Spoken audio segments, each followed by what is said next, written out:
ಒಬ್ಬ ಯುವ ರಾಜಕುಮಾರ ತನ್ನ ಜೀವನದ ಮೊದಲ ಯುದ್ಧಕ್ಕೆ ಸಿದ್ಧನಾಗಿದ್ದಾನೆ.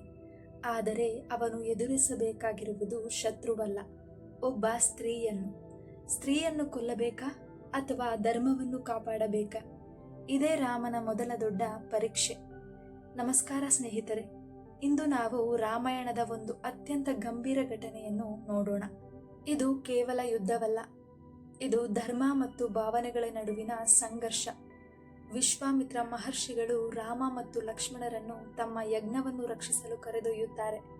ಅವರು ಸಾಗುತ್ತಿರುವ ದಾರಿಯಲ್ಲಿ ಒಂದು ಕತ್ತಲೆಯ ನಿಶಬ್ದವಾದ ಅರಣ್ಯ ಕಾಣಿಸುತ್ತದೆ. ಹಕ್ಕಿಗಳ ಶಬ್ದ ಇಲ್ಲ, ಗಾಳಿ ಮಾತ್ರ ಬೀಸುತ್ತಿದೆ. ಜನರು ಹೇಳುತ್ತಾರೆ ಅದು ತಾಟಕೆಯ ಅರಣ್ಯವೆಂದು.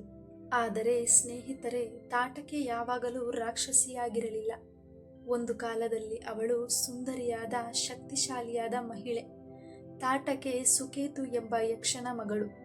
ಅವಳು ಸುಂದ ಎನ್ನುವ ಯಕ್ಷನನ್ನು ವಿವಾಹ ಮಾಡಿಕೊಂಡಳು. ಆದರೆ ಒಂದು ದಿನ ಸುಂದನು ಮಹರ್ಷಿ ಅಗಸ್ತ್ಯರನ್ನು ಕೋಪಗೊಳಿಸುತ್ತಾನೆ. ಅದರ ಪರಿಣಾಮವಾಗಿ ಅಗಸ್ತ್ಯರು ಸುಂದನನ್ನು ಶಪಿಸಿ ಸಂಹರಿಸುತ್ತಾರೆ. ಇದರಿಂದ ಕೋಪಗೊಂಡ ತಾಟಕೆ ತನ್ನ ಮಗ ಮಾರೀಚನ ಜೊತೆಗೂಡಿ ಅಗಸ್ತ್ಯ ಮಹರ್ಷಿಗಳ ಮೇಲೆ ದಾಳಿ ಮಾಡಲು ಹೋಗುತ್ತಾಳೆ. ಆ ಸಮಯದಲ್ಲಿ ಅಗಸ್ತ್ಯರು ಕೋಪದಿಂದ ಹೇಳುತ್ತಾರೆ, ನೀನು ಕ್ರೂರತೆಯ ದಾರಿಯಲ್ಲಿ ನಡೆದುಕೊಳ್ಳುತ್ತಿದ್ದೀಯ, ಹೀಗಾಗಿ ನೀನು ರಾಕ್ಷಸಿಯಾಗು ಎಂದು ಶಪಿಸುತ್ತಾರೆ. ನಿನ್ನ ಮಗ ಮಾರೀಚ ಕೂಡ ರಾಕ್ಷಸನಾಗಲಿ ಎಂದು ಅವನಿಗೂ ಕೂಡ ಶಪಿಸುತ್ತಾರೆ. ಆ ಕ್ಷಣದಿಂದ ತಾಟಕೆಯ ಜೀವನ ಸಂಪೂರ್ಣ ಬದಲಾಗುತ್ತದೆ.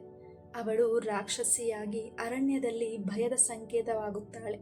ಯಜ್ಞಗಳನ್ನು ಹಾಳು ಮಾಡುತ್ತಾಳೆ, ಋಷಿಗಳನ್ನು ಹಿಂಸಿಸುತ್ತಾಳೆ, ಧರ್ಮವನ್ನು ನಾಶ ಮಾಡುತ್ತಾಳೆ. ಹೀಗಾಗಿ ಆ ಭಯಾನಕ ಅರಣ್ಯಕ್ಕೆ ಬಂದಾಗ ವಿಶ್ವಾಮಿತ್ರರು ರಾಮನ ಕಡೆ ನೋಡುತ್ತಾರೆ. ರಾಮ, ಇವಳನ್ನು ಸಂಹರಿಸು ಎಂದು ಆಜ್ಞೆ ಮಾಡುತ್ತಾನೆ. ರಾಮನು ಬಾಣವನ್ನು ಎತ್ತುತ್ತಾನೆ, ಆದರೆ ತಕ್ಷಣ ಬಿಡುವುದಿಲ್ಲ. ಅವನ ಮನಸ್ಸಿನಲ್ಲಿ ಒಂದು ಪ್ರಶ್ನೆ, ಗುರುವೇ, ಅವಳು ಸ್ತ್ರೀಯಲ್ಲವೇ?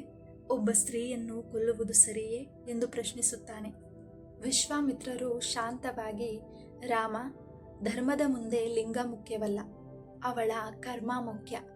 ಅವಳು ಸ್ತ್ರೀಯಾದರೂ ಅವಳ ಕ್ರೂರತೆ ಸಮಾಜಕ್ಕೆ ಅಪಾಯವಾಗಿದೆ. ನೀನು ಯುದ್ಧ ಮಾಡುತ್ತಿರುವುದು ಅಧರ್ಮದ ವಿರುದ್ಧ ಎಂದು ಹೇಳುತ್ತಾರೆ. ಈ ಮಾತುಗಳು ರಾಮನ ಮನಸ್ಸನ್ನು ಸ್ಪಷ್ಟಗೊಳಿಸುತ್ತವೆ. ನಾನು ಭಾವನೆಗಾಗಿ ಅಲ್ಲ, ಧರ್ಮಕ್ಕಾಗಿ ನಿಲ್ಲಬೇಕು ಎಂದು ಸಿದ್ಧವಾಗುತ್ತಾನೆ. ಅದಾದ ಮೇಲೆ ರಾಮನು ತನ್ನ ಬಾಣವನ್ನು ಎತ್ತುತ್ತಾನೆ. ಅರಣ್ಯ ಕಂಪಿಸುತ್ತದೆ, ಗಾಳಿ ಗರ್ಜಿಸುತ್ತದೆ. ತಾಟಕೆ ಭೀಕರವಾಗಿ ರಾಮನ ಎದುರು ಬರುತ್ತಾಳೆ. ಆದರೆ ಧರ್ಮದ ಮುಂದೆ ಅಧರ್ಮ ನಿಲ್ಲೋದಿಲ್ಲ. ಒಂದು ಕ್ಷಣದಲ್ಲಿ ರಾಮನ ಬಾಣ ಗುರಿ ತಲುಪುತ್ತದೆ. ತಾಟಕೆ ಸಂಹಾರವಾಗುತ್ತಾಳೆ. ಸ್ನೇಹಿತರೆ, ತಾಟಕೆ ಹುಟ್ಟಿನಿಂದ ದುಷ್ಟಳಲ್ಲ, ಆದರೆ ಅವಳ ಆಯ್ಕೆಗಳು ಅವಳನ್ನು ದುಷ್ಟಳನ್ನಾಗಿಸಿತು. ಧರ್ಮಯುದ್ಧ ಎಂದರೆ ಭಾವನೆಗಳಿಗಿಂತಲೂ ದೊಡ್ಡ ನಿರ್ಧಾರ. ಇದು ರಾಮನ ಮೊದಲ ಯುದ್ಧ, ಆದರೆ ಅವನ ಧರ್ಮಯಾತ್ರೆಯ ಆರಂಭ. ಮುಂದಿನ ಭಾಗದಲ್ಲಿ ಅಹಲ್ಯೆಯ ಶಾಪ ವಿಮೋಚನೆಯ ಅದ್ಭುತ ಕಥೆಯನ್ನು ನೋಡೋಣ. ಧನ್ಯವಾದಗಳು ಸ್ನೇಹಿತರೆ.